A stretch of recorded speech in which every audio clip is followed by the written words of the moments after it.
Serial निशा और उसके cousins में निशा का हो गया है रो रो कर बुरा हाल। अब आप सोच रहे होंगे कि निशा आखिर क्यों रो रही हैं? क्योंकि भाई उनकी बहन डॉली की विदाई जो हो रही है, ऐसे में रोना तो बनता ही है।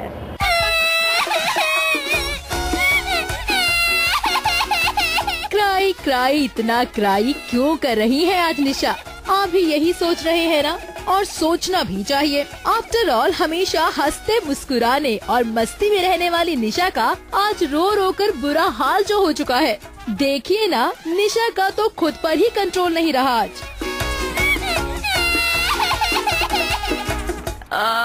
आज फाइनली मेरी डॉली दी की विदाई होने वाली है।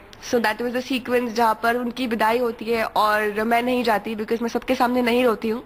तो आई सी टू इट कि कोई मुझे देखे नहीं और मैं एक कोने में छुप जाती हूँ। So that is when I break down and I cry and I cry and how, क्योंकि डॉली दी जा रही है। पिछले 1 साल से मुझे वही डर था कि अगर वो चली गई तो क्या होगा एंड फाइनली वो दिन आ गया कि वो जा रही है। तो मैं अपने आप को कंट्रोल नहीं कर पा रही हूँ। मैं भले कितनी भी स्ट्रांग हूँ but I am emotionally very weak. तो वो इमोशनल वाला पार्ट आज निशा का निकल कर आ रहा है। ओहो, तो निशा अपनी डॉली दीदी के जाने से अपसेट है, लेकिन ये तो होना ही था। हालांकि निशा फिर भी इस बात को समझने के लिए तैयार नहीं है। पापा के समझाने के बाद भी निशा के आंसू रुकने का नाम नहीं ले रहे।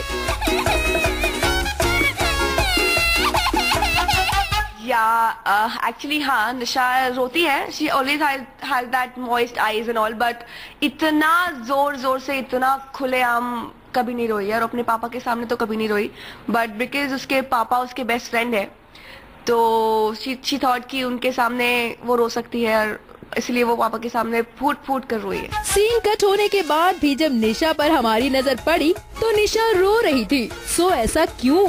एक्चुअली बहुत सारे एंगल्स लगते हैं, वाइड, मिड, क्लोज। तो उसमें एक बार अगर आपका मूड ड्रॉप हो जाता है तो to come up with that mood is little difficult. और मैं रोते वक्त आई डोंट टेक ग्लिस। मुझे ग्लिस से रोना नहीं होता है। आई थिंक अगर मैं ग्लिस लेती हूँ तो बहुत फेक वाला रोती हूँ। तो इसलिए आई वाज ट्राइंग कि मैं वही मूड में रहूँ जब तक कि सर कहे कि सीन आउट नहीं हो रहा है। तो I was in that mood for like 3-4 hours. तो अभी भी मेरे दिमाग में वही चल रहा है, मेरा सर फट रहा है because I cried and how.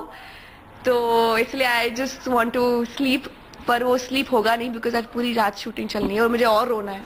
Well done निशा, आप तो अपनी एक्टिंग को लेकर काफी डेडिकेटेड है और ये जानकर हमें काफी खुशी हुई। लेकिन हमारी मानिए तो अब जरा हंस दीजिए, क्योंकि आपके चेहरे पर स्माइल ही ज्यादा सूट करती है।